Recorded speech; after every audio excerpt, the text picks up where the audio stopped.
UP Bihar में फर्क क्या नजर आया आपको? पिताजी ने क्यों रोक दिया कि बिहार का डर मत लो, लालू जी की सुरती मलनी पड़ेगी इधर आके? डरने की बात नहीं थी, चिंता जरूर होती थी।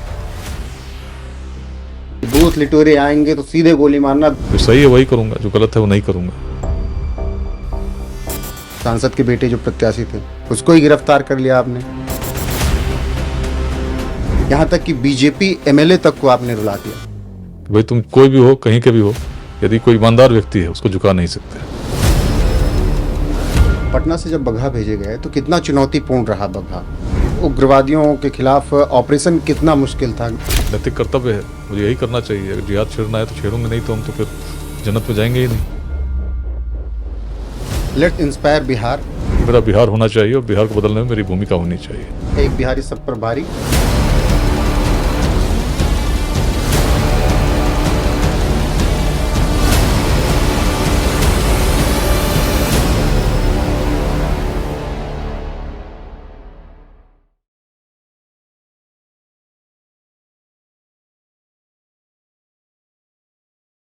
नमस्कार, स्वागत है आप सभी का एनएफ न्यूज पर। मैं हूं आपके साथ रोहित। आज एक ऐसी शख्सियत से मुलाकात करवाऊंगा जिनके चर्चे बहुत रहे। एक ऐसे चर्चित आईपीएस अफसर जिन्होंने अपने काम के दम पर अपना नाम बनाया। वो ना कभी किसी बाहुबली नेता से डरे, ना किसी चोर और डकैत से। उन्होंने शांति व्यवस्था के लिए जो जायज रहा वो किया। उग्रवादियों को समझाया, उनको सही रास्ते पर लेकर आए और फिर बिहार को अब विकास के रास्ते पर लेकर जा रहे हैं, युवाओं के बीच भी पहुंच रहे हैं। नाम है उनका विकास वैभव जी। बहुत बहुत स्वागत है सर एनएफ न्यूज पर आपका। जी धन्यवाद। बहुत बहुत धन्यवाद वक्त देने के लिए, हमारे ऑफिस आने के लिए। सबसे पहला सवाल मैं यहीं से शुरू करूंगा कि आईआईटीएन, आईपीएस और अब तो लोग कह रहे हैं इन्फ्लुएंसर भी, तो विकास वैभव क्या है आप? देखिए, निमित्त मात्र हूँ, समाज को कुछ देना चाहता हूँ। इसी भाव से बाल्यकाल से बढ़ता रहा हूँ और आईआईटी में भी जब पढ़ता था तो मन में भाव यही था कि समाज को कैसे दे सकूं। मेरी अच्छी नौकरी लगी थी, जर्मनी में भी लगी, एक बड़ी मल्टीनेशनल कंपनी में भी लगी। लेकिन मन कहता था कि अपने लिए अगर केवल जीते हैं और बाद में बिहार लौट कर आएंगे तो मन तो पूछेगा कि तुमने क्या किया। बिहार की परिस्थिति तब अलग थी। स्कूल में थे, बच्चों ने भोपाल में बिहारी बोल के चिढ़ाया था और तब से ही मन में भाव था कि बिहारी शब्द को पुनः सम्मान के प्रतीक बनाने में यदि मेरी कोई भूमिका होगी तभी अपने जीवन को सार्थक मानूंगा। यात्रा चलती रही है, आगे भी चलती रहेगी। मन में कोई स्वार्थ नहीं है। तन समर्पित, मन समर्पित और ये जीवन समर्पित चाहता हूँ। देश की भूमि तुझे कुछ और भी दो। बहुत शानदार। अब कानपुर आईआईटी में जब आप रहे तो मैं अक्सर ये जानने में दिलचस्पी रखता हूँ और दर्शक भी कि जिस शहर में आप रहे उस शहर का क्या मिजाज रहा, कानपुर कैसा शहर रहा? नहीं, कानपुर को जिस रूप में मैं देखता हूँ बड़ा ही अच्छा लगता था मुझे जब कानपुर में रहता था। गंगा किनारे है और मेरा घर भी गंगा किनारे ही है। बेगूसराय से आता हूँ तो एक उस प्रकार से एक स्पिरिचुअल कनेक्ट भी था और कानपुर को मैनचेस्टर ऑफ इंडिया भी कहा जाता था। तो एक समय पे कानपुर जब ब्रिटिश टाइम थे तो कानपुर और बड़ा इंडस्ट्रियल टाउन था। लेकिन जिस समय कानपुर को मैं देख रहा था, कानपुर में चीज़ें डिक्लाइन पर थी।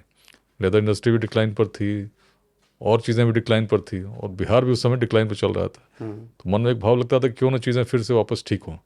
तो पहले भी था, लेकिन कानपुर से एक चीज़ मुझे बड़े स्पष्ट रूप में मिली कि अब अगला जो पड़ाव है मेरा बिहार होना चाहिए और बिहार को बदलने में मेरी भूमिका होनी चाहिए। आईआईटी कानपुर के लाइब्रेरी में जब बैठता था तो मुझे लगता था आधुनिक भारत का मंदिर है, जिसमें भारत के भी सबसे जो इंटेलेक्चुअल लोग हैं, माइंड्स हैं, यहाँ पर आगे के लिए ट्रेनिंग ले रहे हैं। वो आने वाले समय भारत को आगे बढ़ाने में इनको योगदान करना है। और इस रूप में जब स्वयं को देखता था तभी ये भाव और प्रबल होता गया कि यदि मैं विदेश चला गया, कहीं और गया, ठीक है अपने लिए तो करेंगे लेकिन देश को हम क्या दे रहे हैं। और तभी सिविल सर्विसेज की तैयारी वहीं से मैंने शुरू की। संकल्प और सुदृढ़ होता गया कि देश को कुछ देना है। उसके बाद निकले तो आईपीएस बने, बिहार कैडर मिला, वहाँ से यात्रा शुरू हो गई। बिहार कैडर के दिलचस्प किस्से हैं, पिताजी ने किस तरीके से रोका वो आगे आपको बताएंगे और फिर अपनी जिद पर बिहार पहुंचे और फिर इतिहास रचा। लेकिन यहाँ पर मैं ये समझना चाहूँगा, यूपी में भी रहे, बिहार में रहे, यूपी बिहार में फ़र्क क्या नज़र आया आपको? देखिए, फ़र्क वैसे अगर देखें तो भाषा में थोड़ा डायलेक्ट में फ़र्क है। बिहार और यूपी में बहुत कल्चरल लेवल बहुत ज़्यादा फ़र्क नहीं है। दोनों हिंदी भाषी प्रदेश हैं, क्षेत्र हैं। इतिहास भी दोनों जगह गौरवशाली रहा है। थोड़ा सा मतलब वैसे कहूँ तो जिस समय मैं यूपी में रहता था और बिहार, तब सिस्टम यूपी में ज़्यादा अच्छा चल रहा था, चीज़ें और सुदृढ़ थी, डेवलपमेंट थोड़ा और अधिक था। बिहार थोड़ा पिछड़ा था आज भी यदि हम बात करते हैं तो यूपी काफ़ी आगे बढ़ा है, बिहार भी आगे बढ़ा है, बट फिर भी यूपी थोड़ा बिहार से निश्चित आगे है, इसमें कहीं कोई संशय नहीं है, संदेह नहीं है। और जिस प्रकार की जो पॉलिटिक्स भी होती है तो बिहार में भी जाति आधारित थी, एक समय यूपी में भी आधारित थी, बट यूपी कहीं ना कहीं से अब थोड़ा आगे बढ़ चुका है। बिहार को भी आगे बढ़ना और बाकी है, इस रूप में मैं देखता हूँ। तो एक बड़ा ट्रांजिशन बिहार में इस रूप में मैं देखता हूँ कि बिहार वह भूमि है जिसने अखंड भारत के उस साम्राज्य का नेतृत्व किया था जब ऐसी कल्पना पूरे विश्व में नहीं थी, और भारत को उस रूप में संगठित करना, स्थापित करना और ऐसे विश्वविद्यालयों का निर्माण होते देखना जहाँ विश्व भर से लोग आते हों, तो ये बिहार की क्षमता थी। बिल्कुल। और बिहार ने विश्व को शून्य भी दिया। तो बौद्धिक रूप से बिहार और अधिक समृद्ध रहा है प्राचीन काल से।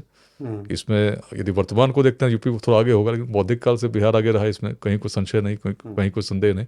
तो बिहार यदि जगता है तो इसका प्रभाव पूरे भारत पर पड़ेगा। इसलिए मैं बिहार को एक लेबोरेटरी के रूप में देख रहा हूँ, एक ट्रांजिशन में देख रहा हूँ जहाँ से एक बड़ा परिवर्तन होना है। और बिहार जब पुनः जागृत होगा तो निश्चित रूप से जो विकसित भारत का हमारा स्वप्न है 2047 का साकार हो सकेगा। बिल्कुल। बहुत बात चलती है, मैं डायरेक्ट पूछूंगा, बिहारी होना श्राप है क्या? बिहारी होना तो एक गौरव की अनुभूति है। नहीं, कहा जाता है गाली है, वर्तमान में बन के रह गई है, उसका कारण भी हम ही है। यदि हम आपस में संघर्ष करेंगे, जाति के नाम पर, संप्रदाय के नाम पर लड़ेंगे, विचारधाराओं में उलझेंगे, तो कहाँ हम आगे बढ़ते हैं। प्राचीन के हमारे पूर्वज कैसे थे, इसका स्मरण करना होगा। हम तो उस उद्वालक के वंशज हैं जिन्होंने अपने पुत्र श्वेत केतु से कहा तत्त्वमसि, तुम वही हो, मतलब पूरे ब्रह्मांड की शक्ति तुम्हारे अंदर समाहित है। तो ऐसे बड़ी सोच रखने वाले लोग आज कैसे इन छोटे छोटे बंधनों में उलझते चले जा रहे हैं। जब हम जाति के नाम पर लड़ते हैं तो क्या हम याद नहीं करते कि प्राचीन बिहार में भी जातियाँ थीं? लेकिन ऐसा जातिवाद यदि हमारे पूर्वजों के मन में रहता तो चाणक्य का भी जाति चंद्रगुप्त की जाति चाणक्य खोजते। ऐसा जातिवाद रहता तो नंदवंश तो आता ही नहीं। बड़े मतलब आगे सोचने वाले लोग थे हम, वेदांत की धरती के लोग थे हम, और इसको हम आज भूल चुके हैं। और यही कारण है हमारे पतन का। यही कारण है कि जब हम संघर्ष करते हैं तो हम अपने आगे की दृष्टि नहीं देखते। अब जैसे लेट्स इंस्पायर बिहार जिस कैंपेन को मैं रन कर रहा हूँ, आज लाखों बिहार वासी जुड़े हैं। तो ऐसे ही किसी का मैं पोस्ट देख रहा था, मधेपुरा के रहने वाले हैं, उन्होंने अपने पोस्ट किया कि हम 22 को जा रहे हैं। तो उस पर किसी ने टिप्पणी की कि भैया तो इस जाति के व्यक्ति के द्वारा लीड किया जा रहा, तो इसमें क्यों जा रहे हो? तो इस व्यक्ति ने उत्तर दिया कि भाई इसी से जब आगे बिहार बढ़ेगा तभी तो बिहार बदलेगा, यही वो कहते हैं, इसलिए मैं जा रहा हूँ। और तब मेरे मन में बड़ी चिंता भी हुई, जो हमेशा होती है कि बिहार इस प्रकार से यदि जाति में संघर्षरत रहा तो कैसे बदलेगा। तो मुझे ये लगा 4 वर्षों की यात्रा में, इससे पहले लोग केवल जाति तक सोचते थे, बट मैंने ऐसे लोगों की फौज तैयार करने का काम किया है जो आज इस व्यवस्था को बदलने का प्रयास कर रहे हैं, और जो कोई इस प्रकार की टिप्पणी करता है उस पर कमेंट करने के लिए तत्पर है। तो एक बड़ा परिवर्तन इस रूप में मैं देख रहा हूँ। बिल्कुल। और गांव-गांव में, हर नगर में आज बड़ी संख्या में लोग संकल्प ले रहे हैं कि अपने जीवन काल में बिहार को विकसित बनाना है। इसमें हम भी अंशदान देंगे, बिहार में स्टार्टअप लगाएंगे, बिहार में व्यवसाय स्थापित करेंगे, और यही तो मार्ग है परिवर्तन का। बिल्कुल। लेट्स इंस्पायर बिहार जो आप चला रहे हैं, जिसका जिक्र आपने किया, आप कहते हैं मैं बदलूंगा बिहार, लेकिन वहाँ पर फिर ये सवाल खड़ा हो जाता है, लेकिन कैसे? जहाँ पर जातियाँ अभिशाप हैं, जहाँ पर इतना पिछड़ापन है, आपने कहा कि बदलाव आ रहा है, लेकिन कैसे आप बदलेंगे, क्या विजन है? देखिए, मैं बदलूंगा बिहार से पहले मैं कहता हूँ मैं बदलूंगा, तो स्वयं में परिवर्तन, जाति संप्रदाय जो बंधन, इनसे ऊपर सोचना, और उसके बाद केवल स्वयं तक सीमित नहीं रहना, फिर मैं बदलूंगा बिहार। मतलब कि यही वजह है कि कोई टाइटल नहीं है, विकास वैभव। देखिए, बिहार में एक समय, मैं तो इसको भी समझता हूँ, एक परंपरा जो जाति के प्रति एक जो भाव था ना, कि बड़ा एक डिस्क्रिमिनेशन लोगों को लगता था कि अगर, तो आप देखेंगे मेरे जनरेशन के जितने लोग हैं, बहुत ऐसे लोग हैं जो अपना टाइटल जो एंसेस्ट्रल था नहीं लगाते हैं, क्योंकि उनके माता पिता के मन में भाव था कि टाइटल लगाएंगे सीधा रूप से ही पता चलेगा किस जाति का है। तो ये कहीं ना कहीं अच्छी बात इस रूप में है कि भाई लोग जाति से ऊपर उठ रहे हैं, लेकिन बुरी बात यह है कि क्यों उठ रहे हैं, उसका कारण है कि ऐसा विद्वेष है। तो मुझे लगता है कि मतलब एक परिवर्तन की ओर हमें बढ़ना चाहिए, और बिहार जो प्राचीन रहा है, एक बड़ी सोच की भूमि रही है, अपने स्वत्व को पहचानते हुए भविष्य कैसे उज्जवल, इसके लिए हमें प्रयास करना चाहिए। सर, आप अलग अलग जगहों पर पहुंच रहे हैं, बिहार के युवाओं में क्या कैपेबिलिटी आपको नज़र आ रही है? मैं तो उन्हें असीम क्षमता का स्वामी मानता भी हूँ, जानता भी हूँ। और आज यदि पूरे भारत में, पूरे विश्व भर में देखें तो हम पाएंगे टैलेंट के मामले में कोई कमी तो है नहीं। बड़ी बड़ी कंपनीज को हम लीड कर रहे हैं, लेकिन कहाँ कर रहे हैं? बिहार के बाहर। बड़े बड़े कीर्तिमान स्थापित कर रहे हैं, लेकिन कहाँ कर रहे हैं? बिहार के बाहर। बिहार को उससे बहुत लाभ नहीं मिल पा रहा है, और इसी प्रक्रिया को रिवर्स करने की आवश्यकता है। और बिहार में कैसे हमारे युवा उद्योग लगा सकें, स्टार्टअप्स लगा सकें, शिक्षा के लिए, रोजगार के लिए बाहर नहीं जाना पड़े, इसके लिए व्यापक स्तर पर प्रयास करना होगा। यही प्रयास है लेट्स इंस्पायर बिहार, क्योंकि चेंज केवल पॉलिटिकल से आना होता तो चीज़ें बहुत आसान होती हैं। हर 5 साल में मतदान होता है, चीज़ें बदल जाती हैं। लेकिन बिहार का समाज जब खंड खंड में बटा हो और नेताओं के चयन से लेकर उम्मीदवारों के टिकट तक इस आधार पर दिए जाएं कि व्यक्ति किस जाति का है, तो चीज़ें कहाँ बदलेंगी? योग्यता तो कहीं रही नहीं जाती। तो ऐसे में जब तक बड़ी शैक्षणिक, सामाजिक, सांस्कृतिक क्रांति नहीं आई बिहार में, जिसमें लोग समझें कि जब तक इन चीज़ों से ऊपर उठकर विकसित बिहार बनाने का प्रयास नहीं करेंगे तो हमारे स्वप्न पूरे नहीं हो सकते। फिर छोटे से रोजगार के लिए जाना होगा। उम्मीद दिख रही है? मुझे तो बड़े अच्छे से उम्मीद दिख रही है, क्योंकि मैं उस बिहार को देखता हूँ जो प्राचीन काल में ऐसे चीज़ों को लेकर आगे बढ़ रहा था।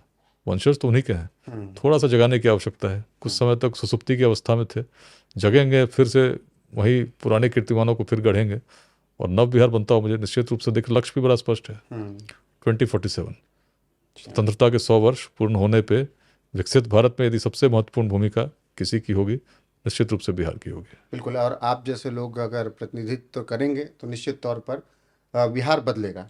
अब आते हैं कुछ आप पर। बिहार की बात हो गई, शुरुआत हो गई, अब आते हैं आप पर। जब आप आईआईटी कानपुर में थे तो आईआईटी कानपुर में गर्मियों की छुट्टी में जब आपको घर जाना था तब आपको घर पिताजी ने रोक दिया कि मत आइए। उसके बाद जब मैं रिसर्च कर रहा था तो ये वक्त शादी ब्याह का वो जो पकड़ने वाला सिस्टम था, फिर उसमें मुझे ये पता लगा कि सूरजदा का और ज़्यादा खौफ था कि भैया वो अगर किसी से बोल दिए पकड़वा के शादी, सूरजदा मतलब सूरजभान से, ऐसा कुछ था। देखिए, व्यक्ति विशेष का नाम तो मैं कभी नहीं लेता, अच्छा, लेकिन निश्चित रूप से ऐसी परिस्थितियां उस समय बिहार में थीं, विशेषकर मोकामा क्षेत्र या बेगूसराय क्षेत्र, जहाँ जिसको पकड़वा विवाह करते हैं कहते हैं, तो बड़ा कॉमन था। हमें याद है हमारे एक मास्टर साहब थे जो LIC के एजेंट हुआ करते थे, स्कूल के शिक्षक थे। एक दिन बेचारे बड़े रोते हुए आए, उनके बेटे की पकड़ की शादी हो गई थी। मैं भी उस समय घर जाता तो बड़े पेरेंट्स भयभीत रहते थे। तो इस कारण से IIT से जब जाना था तो मना कर दिया गया कि आओ मत, अभी लगन का समय चल रहा है। और मेरे जीवन में कहीं ना कहीं उसी समय एक बड़ा परिवर्तन आया। जब IIT लाइब्रेरी में घूमने लगे, करने को जहाँ कुछ था नहीं, तो घूमते घूमते पहुँच गए फिलॉसफी सेक्शन में और पढ़ने लगे बृहदारण्यक उपनिषद। वहीं से बिहार की प्राचीन दृष्टि मुझे पता चली, जिसके कारण बिहार तब अग्रणी हुआ। और तब मन में भाव जगा कि क्यों ना इसको अपने आज के यूथ के साथ जोड़ा जाए, लोगों को बताया जाए तुम क्या थे, आज क्या स्थिति होगी और क्यों हुई। अपनी दृष्टि को तुम भूल गए हो, जिसमें कभी उद्वालक थे, श्वेतकेतु थे, याज्ञवल्क्य थे, गार्गी थी, मैत्रेयी थी, उनको भूल कर आज हम क्या कर रहे हैं। इस प्रकार से अगर हम करते रहे तो हम तो कहीं नहीं जाएंगे। अब बिहार को आगे बढ़ता कौन नहीं देखना चाहता, लेकिन यदि हम अपने छोटे छोटे खंडों में सोचेंगे तो बिहार कहाँ बदलने वाला है। आज आप देखेंगे यूथ हमारे क्या बात करते हैं, किस पार्टी ने कितने हमारी जाति के लोगों को टिकट दिए, किस पार्टी या सरकार बन गई तो कितने मंत्री हमारी जाति के हैं। और इस पर न केवल बातें होती हैं, लोग रोड पर उतर आते हैं। हाँ, बिल्कुल। लोग पार्टी ऑफिसर्स का घेराव करते हैं। लेकिन ये सोचिए, उन्हीं यूथ से पूछिए कि भाई तुम्हारे अगर कोई पार्टी तुम्हारे सभी तुम्हारे ही जाति के लोगों को मंत्री बना दे, इससे बिहार के बदलेगा क्या? कोई परिवर्तन तब तक नहीं आएगा जब तक विजनरी लोग लीड नहीं करेंगे, जब तक इन भावों से ऊपर हम उठेंगे नहीं। ये बात एक एक यूथ को समझना होगा, क्योंकि हम 2047 के भारत की बात कर रहे हैं। बिल्कुल। और यदि सरकारी नौकरी से बिहार बदलना होता, किसी पार्टी की सरकार आ जाए तो शायद 1% लोगों को ही दे पाएगी। तो जब तक बड़ा रेवोल्यूशन ऑफ एंटरप्रेन्योरशिप नहीं आएगा, आज बिहार को यदि आप पाएंगे तो पर कैपिटा इनकम में हम सबसे पीछे हैं। सिक्किम 48,000 प्रति महीने लोग कमा रहे हैं, बिहार में केवल 5,000 है। और बिहार का अच्छी बात है कि ग्रोथ रेट हमारा बड़ा अच्छा है। We are growing at 14.5%। किसी भी इकोनॉमी के लिए अगर 10% ग्रोथ रेट है तो बड़ा अच्छा माना जाएगा। बिहार का भी बहुत अच्छा ग्रोथ हो रहा है। लेकिन इस ग्रोथ रेट के साथ भी यदि हम बढ़ते हैं तो एक दशक में भी कितना परिवर्तन आएगा? शायद 5,000 10,000 तक हो जाएंगे। उससे क्या फ़र्क पड़ने वाला है? जब तक बड़ी छलांग हम लोग नहीं लगाते, जो कि एक क्रांति से ही संभव है। और ये क्रांति होगी जब हर बिहारी को हम शिक्षित कर सकें, स्किल्ड कर सकें, ह्यूमन रिसोर्सेज में हम अच्छा प्रयास कर सकें, बिहार के अलग अलग क्षेत्रों में IT पार्क्स बना सकें, जिसमें कि जितने लोग आज बिहार से आज पलायन करके बेंगलुरु में, हैदराबाद में काम कर रहे हैं, उनके स्टार्टअप्स बिहार में लगे। उनके लिए सारी सुविधाएं, चाहे वो अच्छे स्कूल्स हों, अच्छे हॉस्पिटल्स हों, इसको बनाने के इंटीग्रेटेड टाउनशिप्स बना सकें। इस प्रकार के हमको प्रयास करने होंगे। आर्टिफिशियल इंटेलिजेंस के क्षेत्र में स्टार्टअप्स के साथ हमें सेंटर्स ऑफ एक्सीलेंस स्थापित करने के लिए प्रयास करना होगा। बिहार कभी लीड कर रहा था पूरे इंटेलेक्चुअल वर्ल्ड को, तो आज क्यों ना करे? क्षमता तो आज भी है। आप पाएंगे न्यूयॉर्क में भी या सिलिकॉन वैली में भी ऐसे लोग हैं जो बिहार के हैं, बड़ी कंपनी चला रहे हैं। यदि उनको ऐसी व्यवस्था बिहार में मिलेगी, निश्चित रूप से बहुत लोग आना चाहेंगे और रहना भी चाहेंगे। लेकिन ये हमारी कमी है कि हम नहीं कर पा रहे, लेकिन करना तो होगा। यदि 2047 का भारत हम विकसित देखना चाहते हैं तो ऐसा ही बिहार बनाना होगा। बिल्कुल, और पूरी दुनिया में है, और इसीलिए कहा जाता है एक बिहारी सब पर भारी, ये यूं ही नहीं कह दिया जाता है। अब आते हैं 2003, आईपीएस बन चुके थे आप, और फिर उसके बाद कैडर आपको मिला बिहार का। पिताजी ने क्यों रोक दिया कि बिहार कैडर मत लो, लालू जी की सुरती मलनी पड़ेगी इधर आके? देखिए, पिताजी इंडियन ऑयल कॉरपोरेशन में रहे, उनके भी अनेक अनुभव थे। मास्टर साहब की कहानी मैंने आपको बताई। तो बिहार को भी उन्होंने बड़े समीप से देखा था, मुझे भी जानते थे कि उन्हीं का बेटा हूँ, ईमानदारी से काम करूंगा, इसमें कहीं कोई संशय नहीं। तो उन्हें निश्चित, हर व्यक्ति चाहता है कंफर्ट जोन में रहना। तो मेरे लिए पिताजी चाहते थे जो नौकरी करना है, आईटी से पढ़ा है तो क्यों ना अच्छी नौकरी करे, विदेश जाए, अच्छे पैसे कमाए, खुश रहे। कौन चाहेगा उसका बेटे को संघर्ष करना पड़े? हर आदमी चाहता है कि भाई भगत सिंह हो लेकिन बगल वाले घर में, ये मैं अक्सर कहता हूं। तो ये तो हर पेरेंट की मतलब ख्वाहिश होती है। तो यही था कारण। इसलिए पहले तो उन्होंने आईपीएस बनने का भी विरोध किया। एक समय आया जब फॉरेन सर्विस मिली थी तो उन्होंने बहुत प्रयास किया कि आईपीएस ज्वाइन नहीं करूं। मैंने भी उस समय बहुत सोचा, उनकी बातों को भी मानने का मैंने प्रयास किया, समझने का प्रयास किया कहीं गलती तो नहीं कर रहा हूँ। लेकिन जब बिहार आया, सासाराम और औरंगाबाद और गया में मैंने पुलिस की स्थिति देखी तो फिर मन से सारे डाउट्स हट गए। मैंने कहा मैं बिल्कुल सही रास्ते पे हूँ, मुझे यही करना है जो मैं करना चाहता हूँ, और निश्चित ईश्वर ने मुझे निमित्त बनाया है तो मैं इसमें सफलता भी प्राप्त करूँगा। और तब कोई संशय नहीं, बिहार में योगदान देता रहा हूँ। मुझे गर्व है जो भी मैंने आज तक किया है, आगे भी करता रहूँगा। बिल्कुल, और हम सब की तरफ से भी आपको शुभकामनाएं कि आप इसी तरीके से काम करते रहें। अब आप आईपीएस बनकर जब बिहार पहुंचे, भागलपुर पहुंचे, जिस दिन पहुंचे बगल वाले ज़िले में ही एसपी की हत्या हो गई, तो डर नहीं लगा कि भाई ये कहाँ पे आ गया? देखिए, डर क्यों लगेगा, मतलब इसके लिए तो पुलिस में ट्रेनिंग ही दी जाती है कैसे किन चीज़ों को। Danger is a dignity in the life of police man. तो आपको the profession of a police officer has the dignity of danger. तो आप इसको समझिए कि तो इसमें कहीं डरने की बात नहीं थी, चिंता जरूर होती थी कि भाई बिहार कैसे बदलेगा। स्थिति ऐसी है कि जिस मुंगेर में कभी भीम बांध में हम पिकनिक मनाने जाया करते थे, 1992 में संभवतः हम लोग पिकनिक मनाने गए थे उसी भीम बांध में जहाँ एसपी की हत्या, मतलब शहीद हुए एसपी हमारे। और तब जब उस दिन रात में जाना पड़ा, बहुत चीज़ों को मैंने अपने ब्लॉग में लिखा भी है, अनेक प्रकार के अनुभव हुए, तो मन वही कहता था कि इतना परिवर्तन कैसे आ गया। जहाँ पिकनिक मना रहे थे और अब आगे क्या क्या करना चाहिए। मन और संकल्पित होता है कि जहाँ मुझे अवसर मिलेगा निश्चित रूप से प्रयास करूँगा, उग्रवाद अपराध इसका समूल नाश करूँ। और थोड़ा अलग सोचना होगा, लोगों से जुड़ना होगा। अपने ही लोग तो नक्सल बनते हैं, कोई विदेश से तो आता नहीं है।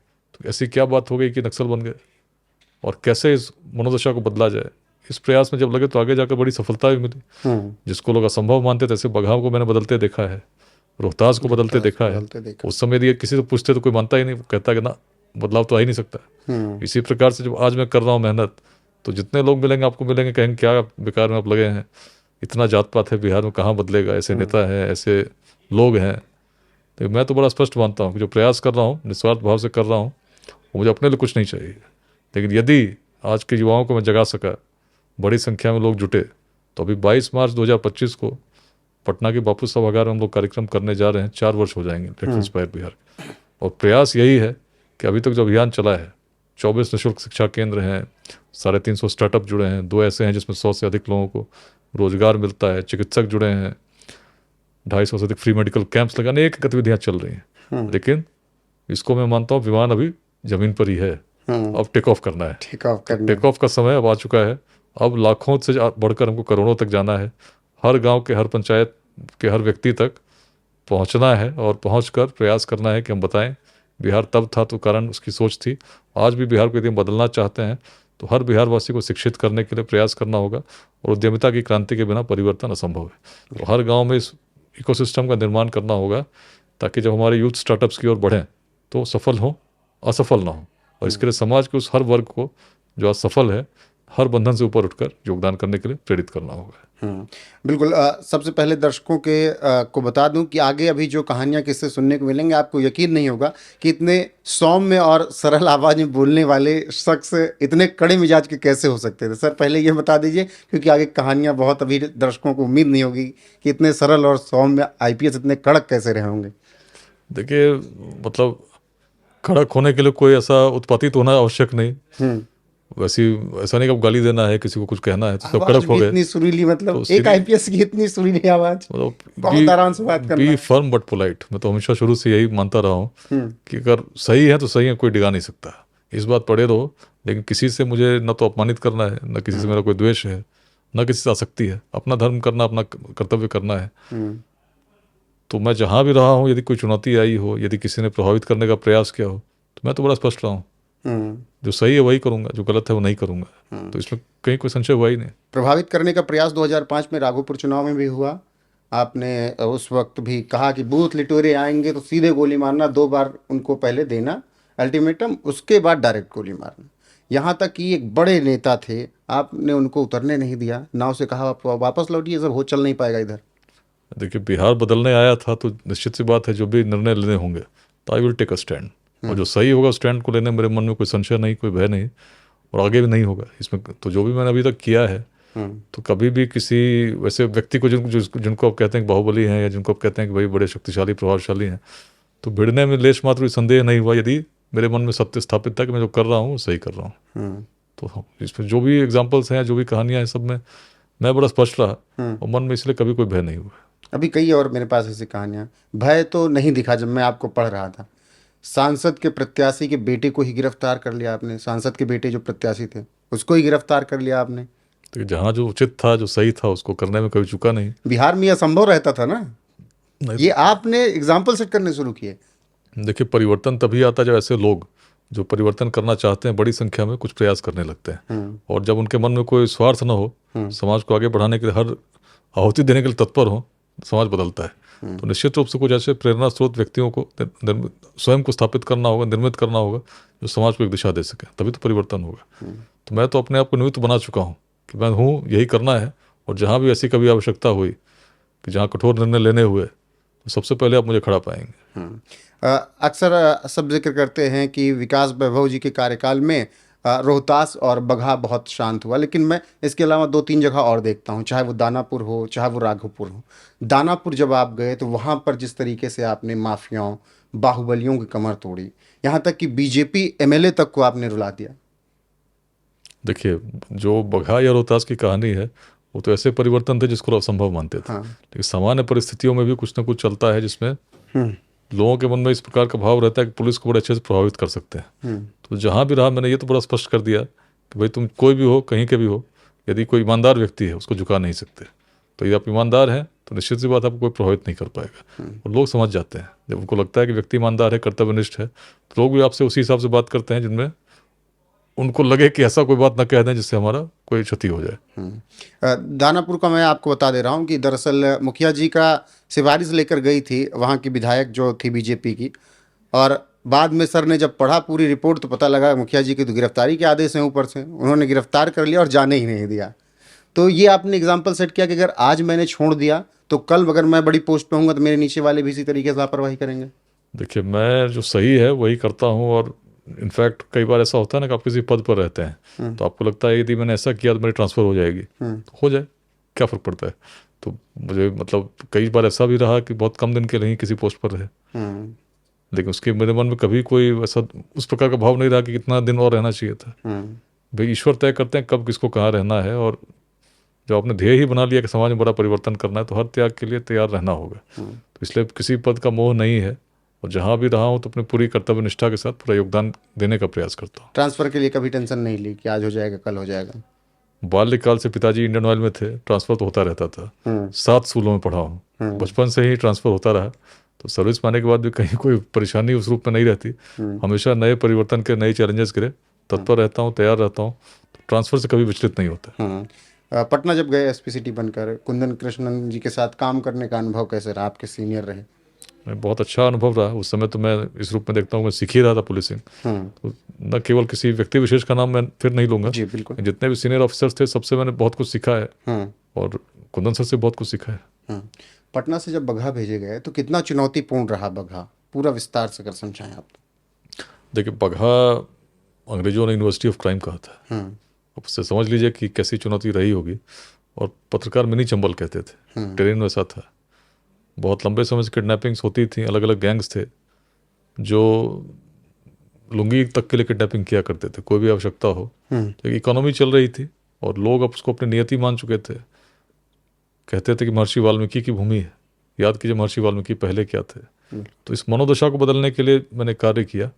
और पहले तो हम लोगों ने समझा इशू क्या है, तो आर्थिक रूप से जितने भी गिरोह थे उनको क्षति पहुंचाने के लिए गन्ना कटाई का एक बड़ा अभियान चला।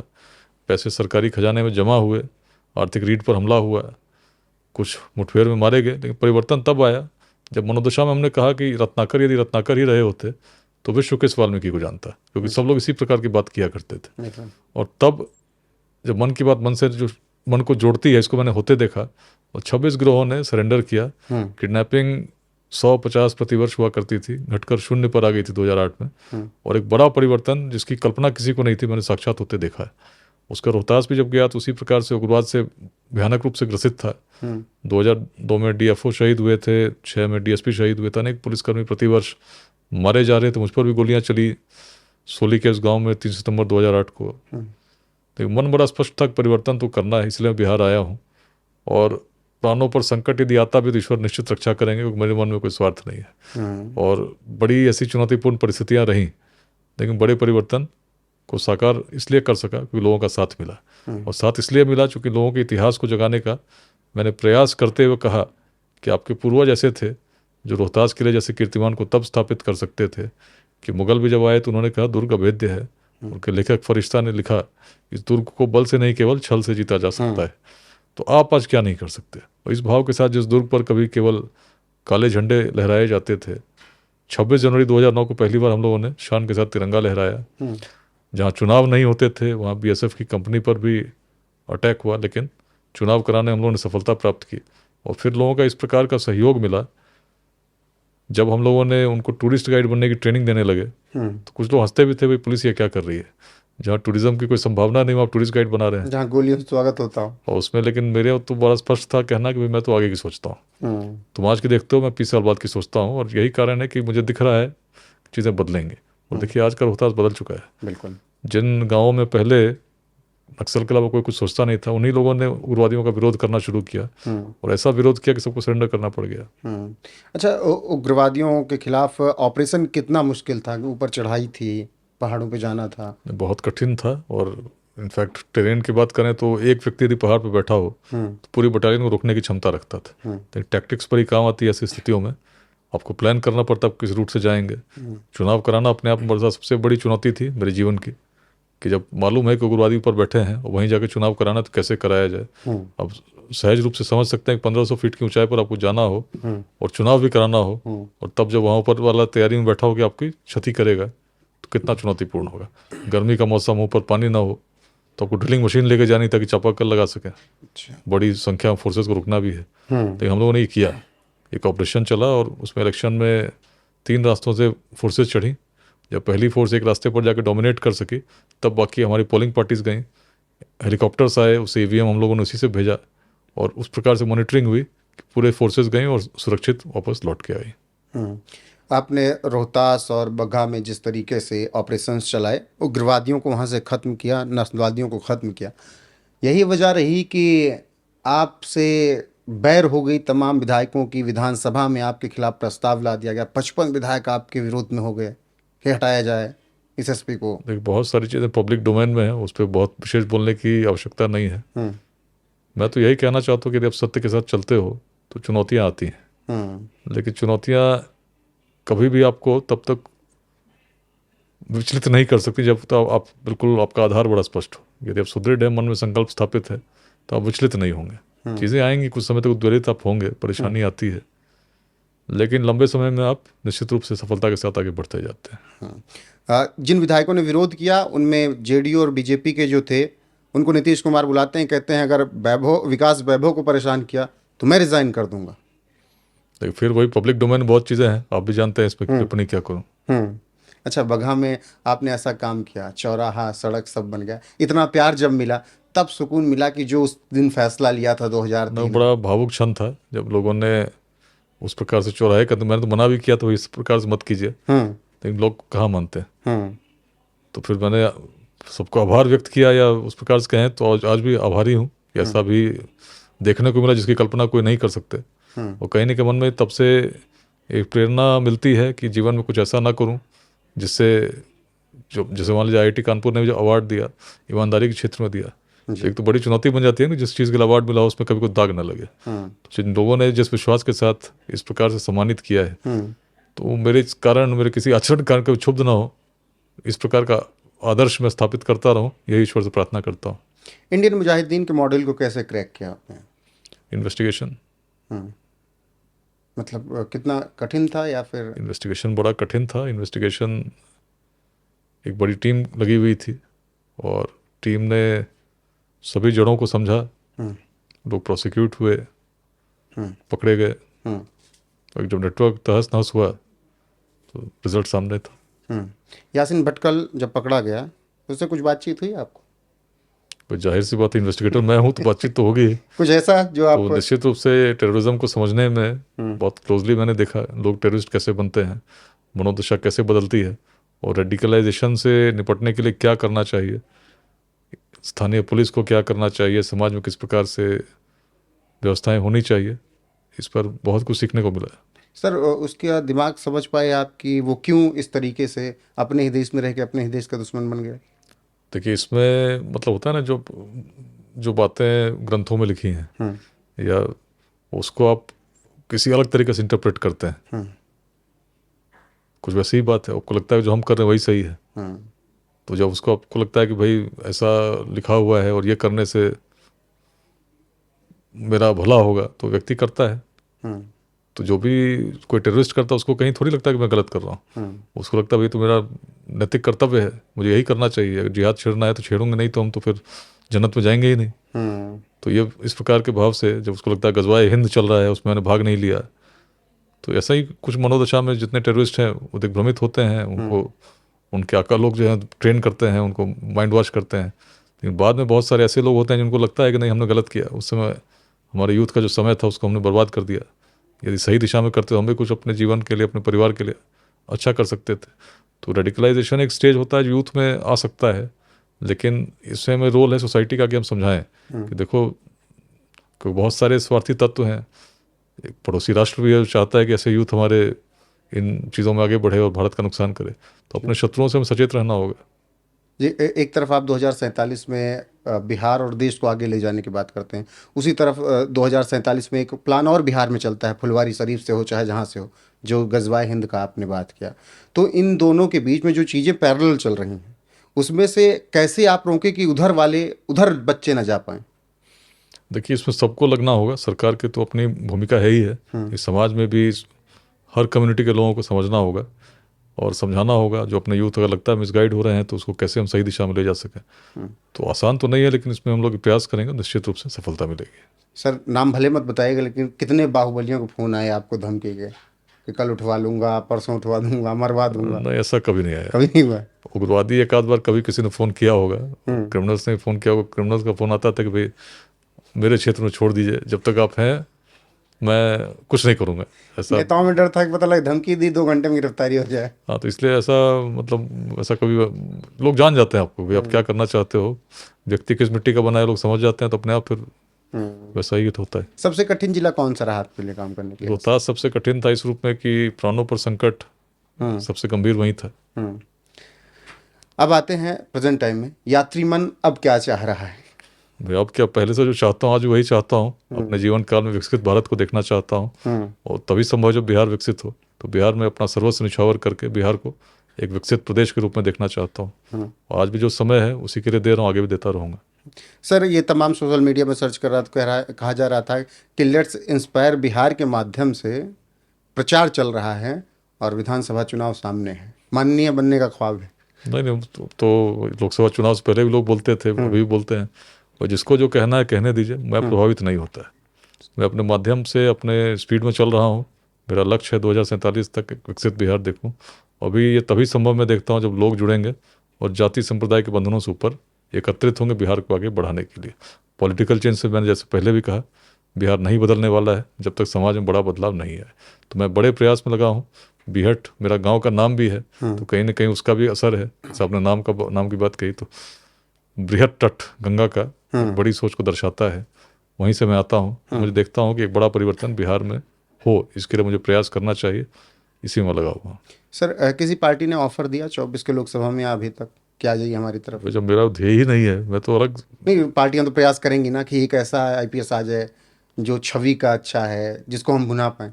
देखिए, मैं तो अपने स्पीड में चल रहा हूँ, मैंने वही कहा, और प्रयास मैं कर रहा हूँ 2028 तक बिहार के हर पंचायत में ऐसे लोगों को जोड़कर अध्याय स्थापित करना चाहता हूँ जो बिहार को विकसित देखना चाहते हैं। लाखों लोग आज इस अभियान के साथ जुड़े हैं और टेक ऑफ स्टेज है, और लाखों से करोड़ों की ओर बढ़ना है, तो इसी में हम लोग प्रयास कर। आप भी जातियां खत्म करने की बात करते हैं, दूसरी तरफ एक जातियाँ बिहार में प्राचीन काल में भी थी, लेकिन ऐसा जातिवाद नहीं था। हाँ। संघर्ष इस प्रकार का रहा होता तो हम कहाँ उस समय अग्रणी। दूसरी तरफ एक शख्स और हैं, प्रशांत किशोर, वो भी यही बात कर रहे हैं। फिर कहा जा रहा है कि हो सकता है भविष्य में ये दो चेहरे जो हों वो बिहार को लीड कर रहे हों साथ में। कौन क्या कहता, फिर व्यक्ति विशेष की मैं बात नहीं करूंगा। मैं जो कह रहा हूँ, मैं कोई अपनी बात नहीं कह रहा हूँ, मैं बिहार का ही संदेश बताता हूँ कि बिहार यदि प्राचीन काल में अग्रणी था, मैंने अपना कोई रिसर्च नहीं किया ऐसा उस प्रकार का, मतलब कोई नया कुछ नहीं किया। जो बातें मैं कर रहा हूँ बड़ी स्पष्ट बातें हैं, जो भूमि का संदेश है। यही मैं यूथ को बता रहा हूँ, अपनी विरासत को समझो, जानो। विरासत के संदेश से मैंने बगहा को बदलते देखा, रोहतास को बदलते देखा, जो स्पष्ट हैं, प्रमाणित हैं, और जिसमें कहीं कोई संदेह नहीं है। और बिहार बदलेगा, इसीलिए मेरे मन में कोई संशय नहीं है, यदि अपने विरासत के संदेश को हम, अपने स्वत्व को हम समझ गए। आप इतने मतलब अच्छे से काम करने वाले, ईमानदारी से काम करने वाले, तभी ये वजह थी कि जांच भी बैठा दी गई, ऊपर वालों ने कुछ अभद्र बोल भी दिया, क्या यही सब वजह थी कि आप उतना रिप्लाई नहीं करते थे?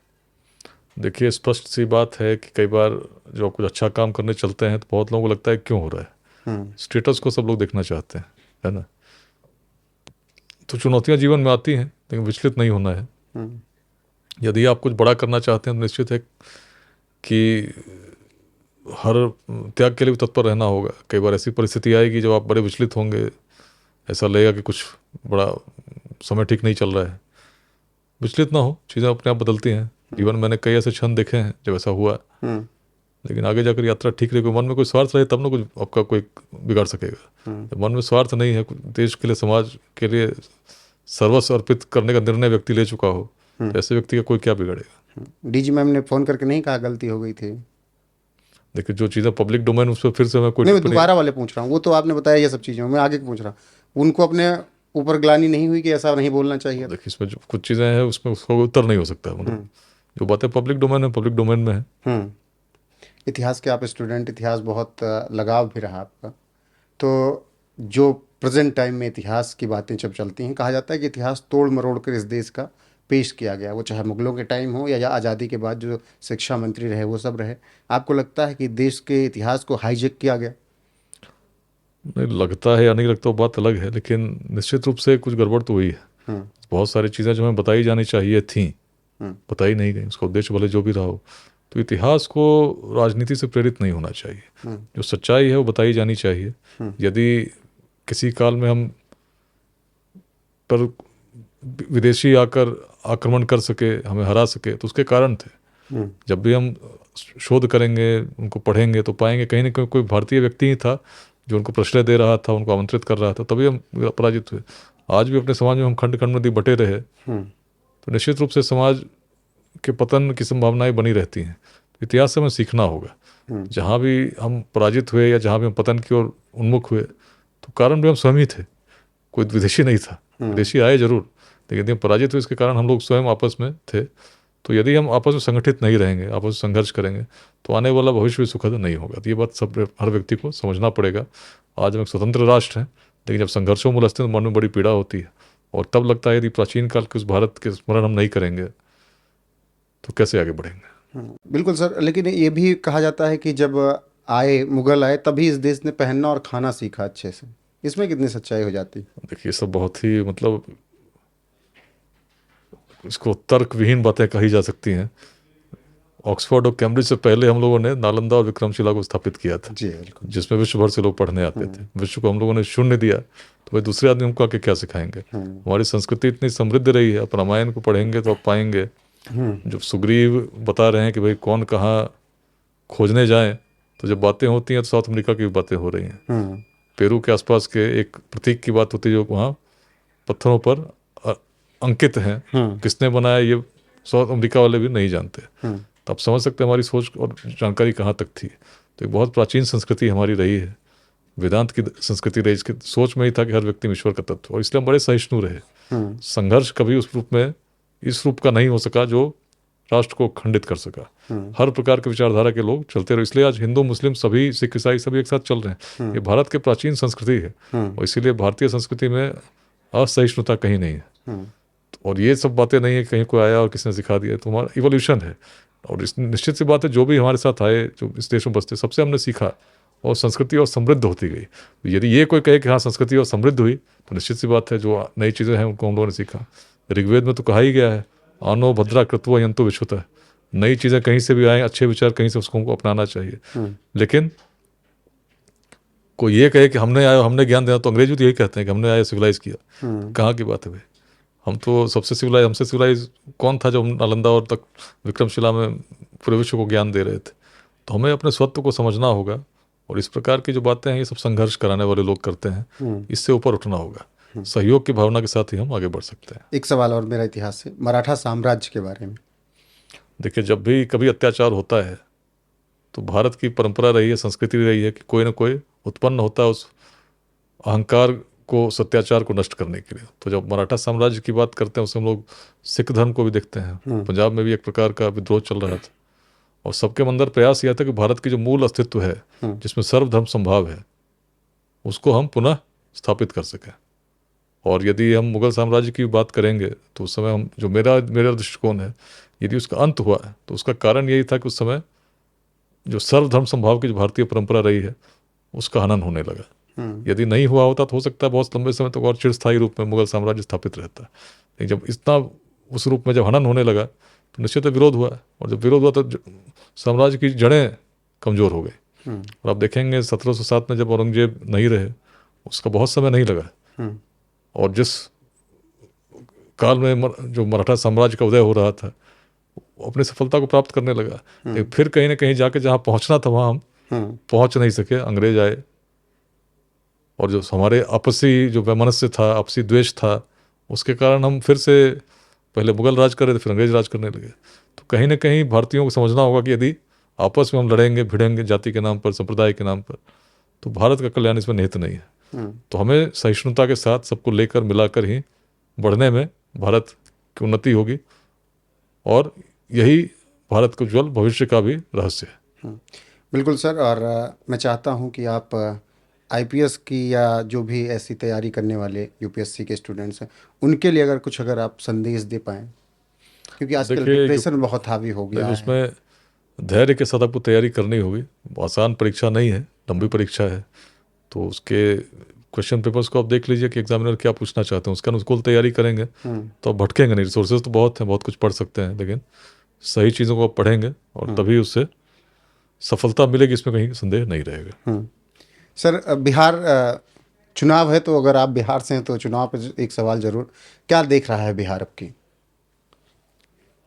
देखिए, बिहार में हर व्यक्ति चाहता है कि बिहार विकसित हो, और निश्चित रूप से पॉलिटिकल चेंज एक माध्यम है जिससे चीज़ें बदल सकती हैं।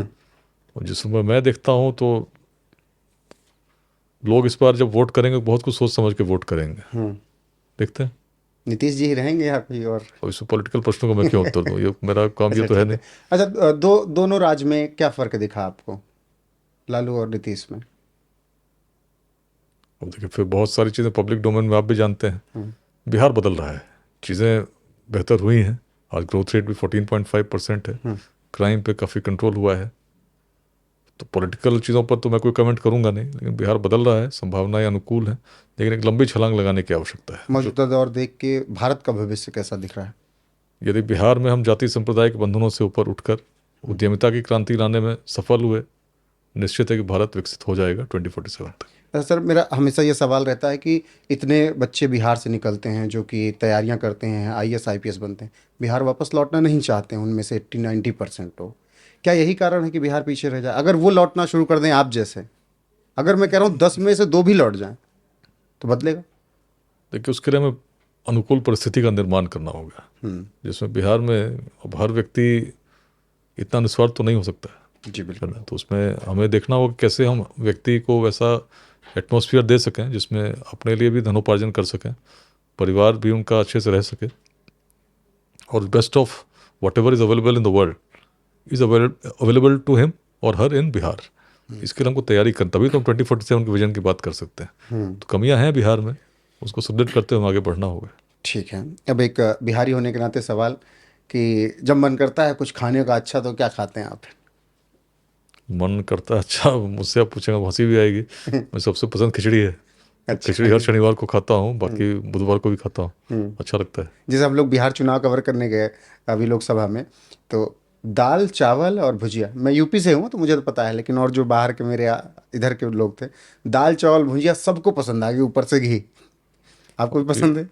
बिहार का रहने वाला हूँ तो बिहार का जो भोजन है वो तो मैंने कहा सबसे पसंद खिचड़ी आती है, क्योंकि खिचड़ी बड़ा पसंद आता है खाने में। चलिए, एक संदेश देश की युवाओं के नाम, देश के नाम, बिहार के देखिए, नाम। पूरा प्रयास करना चाहिए, मेहनत करनी चाहिए और स्थापित होने के लिए जितना संभव हो यत्न करना चाहिए। एक बार जब स्थापित हो गए तो केवल स्वयं तक सीमित न रह के समाज को कुछ अंशदान देने का प्रयास करना चाहिए।